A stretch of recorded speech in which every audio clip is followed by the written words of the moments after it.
ओम गण श्री महागणेशाय नमः। जय माता दी। राधे राधे दोस्तों, कैसे हैं आप सब। दोस्तों, अश्विन मास की शुक्ल पक्ष की प्रतिपदा तिथि से शारदीय नवरात्रि शुरू हो जाते हैं। नवरात्रि माता रानी को समर्पित होते हैं। इस बार शारदीय नवरात्रि की शुरुआत 26 सितंबर दिन सोमवार से हो रही। मान्यता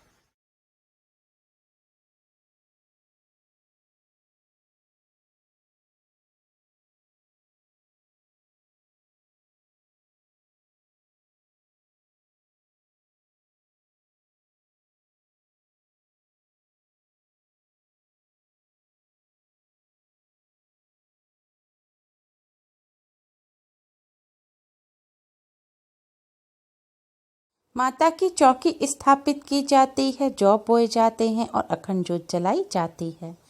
दोस्तों, आज की इस वीडियो में हम आपको नवरात्रि के प्रथम दिन घट स्थापना, माता की चौकी की स्थापना की पौराणिक और सही विधि बताएंगे, साथ ही इनके नियम भी बताएंगे। आज की इस वीडियो में यह भी जानेंगे कि नवरात्रि के दौरान माता रानी का पूजन रोजाना किस तरह करना चाहिए, जिससे आप सभी भी अपने घर में घट की स्थापना सही विधि से कर सकें। दोस्तों, घट स्थापना शुभ मुहूर्त में ही की जाती है। घट स्थापना प्रतिपदा तिथि के पहले 1/3 हिस्से में कर लेनी चाहिए। इसे कलश स्थापना भी कहते हैं। कलश को सुख समृद्धि ऐश्वर्य देने वाला तथा मंगलकारी माना जाता है। कलश के मुख में भगवान विष्णु, गले में भगवान रुद्र, मूल में ब्रह्मा जी तथा मध्य में देवी शक्ति का निवास माना जाता है। घट के ऊपर जो नारियल रखा जाता है उसे भगवान श्री गणेश का रूप माना जाता है। नवरात्रि के समय ब्रह्मांड में उपस्थित शक्तियों का घट में आवाहन करके उसे कार्यरत किया जाता है। इससे घर की सभी विपदादायक तरंगें नष्ट हो जाती हैं तथा घर में सुख शांति तथा समृद्धि बनी रहती है। घट में 9 दिनों तक समस्त देवी देवताओं के साथ साथ भगवान श्री गणेश, नवग्रह और नव दुर्गा माँ विराजमान रहती हैं। दोस्तों, नवरात्रि के पहले दिन शुभ मुहूर्त में घट की स्थापना की जाती है। इस बार घट स्थापना का शुभ मुहूर्त है 26 सितंबर की सुबह 6:11 से सुबह 7:51 तक। दूसरा शुभ मुहूर्त, जो कि एक अभिजीत मुहूर्त है, सुबह 11:48 से दोपहर 12:36 तक। घट स्थापना से पहले हम आपको बताते हैं कि घट स्थापना के लिए आवश्यक सामग्री क्या है, जिससे आप सभी वह सामग्री नवरात्रि से पहले ही ले आएं। घट स्थापना की आवश्यक सामग्री है जौ बोने के लिए एक मिट्टी का पात्र, यह बेदी कहलाता है। मिट्टी का पात्र आपको ऐसा लेना है जैसे पात्र में हम आटा मढ़ते हैं, जिसे परात कहते हैं, यानी कि चपटा पात्र लेना है। जौ बोने के लिए शुद्ध साफ की हुई मिट्टी में कंकर पत्थर ना हो। आप मिट्टी को हाथों से साफ कर लें या मोटी छल्ली से छान भी सकते हैं। पात्र में बोने के लिए जौ ना मिले तो आप गेहूं भी ले सकते हैं। घट स्थापना करने के लिए मिट्टी का कलश मिट्टी का ना हो तो आप सोना, चांदी या तांबे का कलश ले सकते हैं। ध्यान रखें, इसके लिए आप स्टील का कलश ना लें। कलश में भरने के लिए शुद्ध जल और गंगा जल ना हो तो किसी भी तीर्थ का आप जल ले सकते हैं। रोली, मौली, इत्र व पूजा में काम आने वाली साबुत सुपारी, दूर्वा, कलश में रखने के लिए सिक्का। इसके लिए आप चांदी या सोने का सिक्का ले सकते हैं। चांदी या सोने का सिक्का ना हो तो आप सादा 1 रुपए का, 5 रुपए का सिक्का भी ले सकते हैं। पंचरत्न अगर ना हो तो कोई बात नहीं, आप सिर्फ सिक्का ले लें। पंचरत्न अगर लें तो हीरा, नीलम, पन्ना, माणक और मोती लें। अब आप अशोक या आम के 5 पत्ते लें। कलश ढकने के लिए मिट्टी या तांबे का ढक्कन लें। ढक्कन में रखने के लिए और पूजा के लिए साबुत चावल, एक पानी वाला जटा वाला नारियल, लाल कपड़ा, फूल माला, फल तथा मिठाई, धूप, दीप, लौंग का जोड़ा, कपूर और घी। माता रानी के श्रृंगार के लिए लाल चुनरी, चूड़ी, बिछिया, इत्र, सिंदूर, महावर, मेहंदी, काजल, चोटी, गले के लिए माला या मंगलसूत्र, पायल, नेल पॉलिश, लिपस्टिक, चोटी में लगाने वाला रिबन या रबड़, कान की बाली, लाल चुनरी या साड़ी। आप अपनी इच्छा के अनुसार माता रानी को अर्पित करने के लिए 16 श्रृंगार की सामग्री ला सकते हैं। साबुत हल्दी की गांठ, लकड़ी का पट्टा यानी कि चौकी। दोस्तों, सामग्री के बाद आइए अब जानते हैं कि घट स्थापना, माता रानी की चौकी की स्थापना और ज्वारे बोने की सही और पौराणिक विधि क्या है। चौकी की स्थापना। घट स्थापना के लिए आप नवरात्र के पहले दिन सुबह जल्दी उठकर स्नान करके स्वच्छ वस्त्र धारण करें। अब अपने मंदिर के पास उत्तर पूर्व दिशा को साफ करें और वहां गंगा जल का छिड़काव करें। अब एक चौकी रखें। चौकी के ऊपर आप लाल रंग का साफ कपड़ा बिछाएं।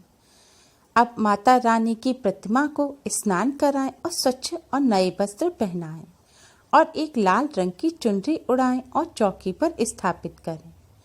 अगर माता रानी की प्रतिमा ना हो तो तस्वीर को साफ कपड़े से पोंछकर लाल चुनरी उड़ाकर आप चौकी पर स्थापित करें। अब आप साबुत चावलों में सूखी हल्दी मिलाकर उन्हें पीले रंग का कर लें। इसके बाद जौ बोने के पात्र को पानी से धोकर साफ कर लें। फिर कुमकुम से आप जौ बोने के पात्र पर स्वास्तिक का चिन्ह बनाएं। इसके बाद माता रानी के दाहिने यानी कि राइट हैंड की तरफ आप जमीन पर एक मुट्ठी चावल रखकर उसके ऊपर इस पात्र को रख दें। अब इसमें साफ की हुई मिट्टी डालें और पानी में भिगोए हुए जौ डालें और फिर से थोड़ी सी मिट्टी डाल दें। ध्यान रखें, आप इसके लिए अंकुरित जौ ना लें। अब कलश स्थापित करने के लिए आप एक साफ कलश लें, उसमें शुद्ध जल भरें। अब आप इस कलश के गले पर 3 बार कलावा लपेटें और एक गांठ लगाएं। कलावा आपको क्लॉकवाइज लपेटना है। ध्यान रखें, आप इसके लिए अंकुरित जौ ना लें।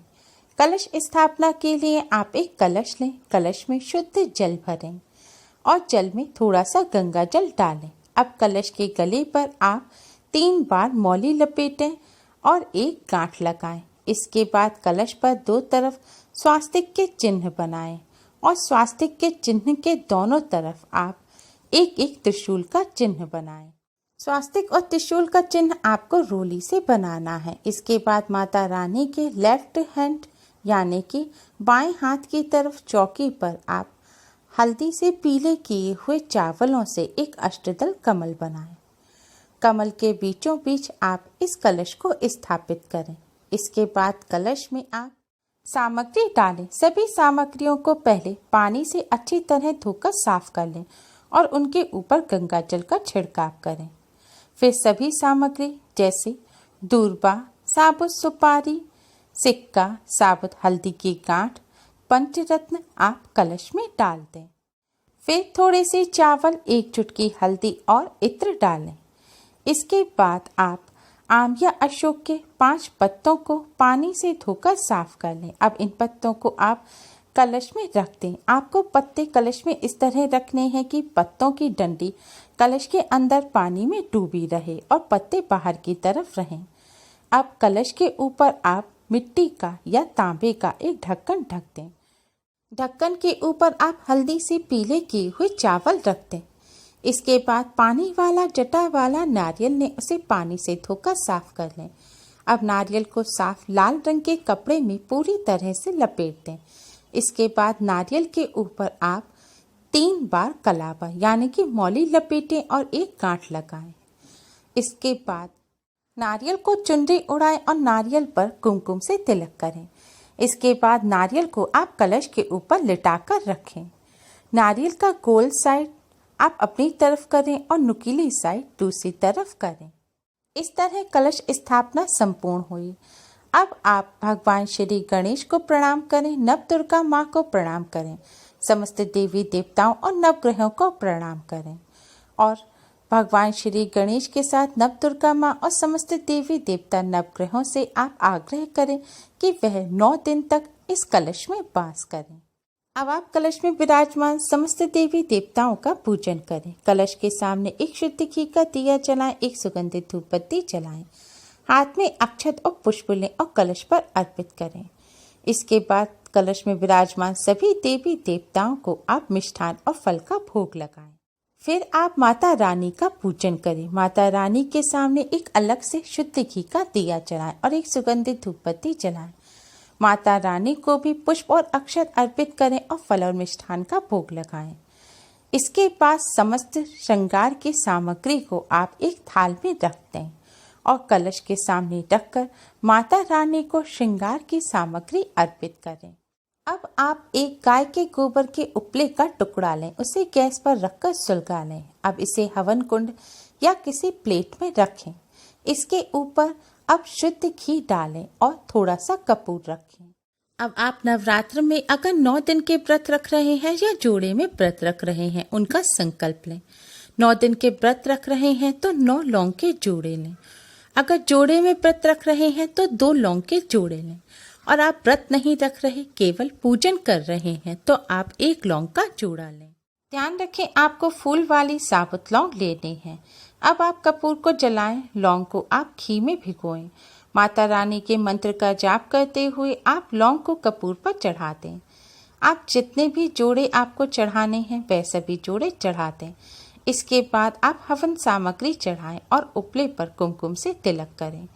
फिर हवन कुंड के चारों तरफ जल छिड़कें। फिर भगवान श्री गणेश को प्रणाम करें, भगवान श्री गणेश की आरती करें। फिर यथाशक्ति माता रानी की आरती करें। दुर्गा सप्तशती का, दुर्गा चालीसा का, दुर्गा स्तोत्र का पाठ करें। माता दुर्गा की आरती करें। दोस्तों, इस तरह कलश स्थापना, चौकी स्थापना की विधि संपूर्ण हुई। दोस्तों, कलश स्थापना के साथ साथ कुछ नियमों का पालन करना बेहद जरूरी है। तो आइए जानते हैं उन नियमों के बारे में।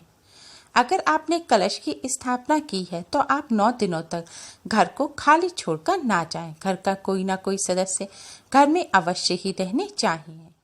कलश और चौकी की स्थापना के बाद आप रोजाना दोनों समय, सुबह और संध्या काल के समय, सबसे पहले कलश में स्थापित समस्त देवी देवताओं, नवदुर्गा माँ, भगवान श्री गणेश और नवग्रह का पूजन करें।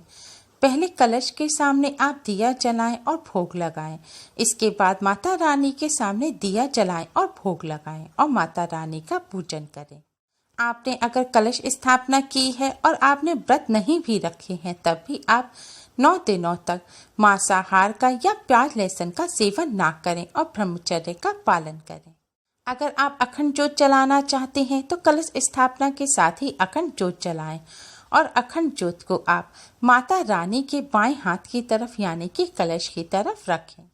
9 दिनों तक माता रानी के श्रृंगार की सामग्री आप घट के पास ही रखी रहने दें। 9 दिनों तक आप घट को खोलकर ना देखें। और माता रानी की पूजा करते समय आप चमड़े की बेल्ट या पर्स वगैरह कुछ भी अपने पास ना रखें। स्वच्छता और पवित्रता का विशेष ध्यान रखें और ज्वारों में थोड़ा थोड़ा रोज पानी डालते रहें। नवरात्र में इस विधि से घट स्थापना और चौकी की स्थापना, हवन करने से, ज्वारे बोने से, माता रानी की कृपा से नवरात्र में किए गए व्रत और पूजन का पूर्ण फल प्राप्त होता है। माता रानी की कृपा से जीवन के समस्त कष्ट दूर होते हैं और घर में सुख, समृद्धि और शांति का वास रहता है। उम्मीद है आपको हमारी ये वीडियो पसंद आई होगी। प्लीज़ लाइक करें। हमारी इस वीडियो को अपने फ्रेंड्स और रिश्तेदारों में ज़्यादा से ज़्यादा शेयर करें, जिससे वह भी इसका लाभ उठा सकें। हमारी और भी वीडियोस के लिए हमारे चैनल को सब्सक्राइब करना ना भूलें। Thanks for watching. Radhe Radhe. जय माता दी।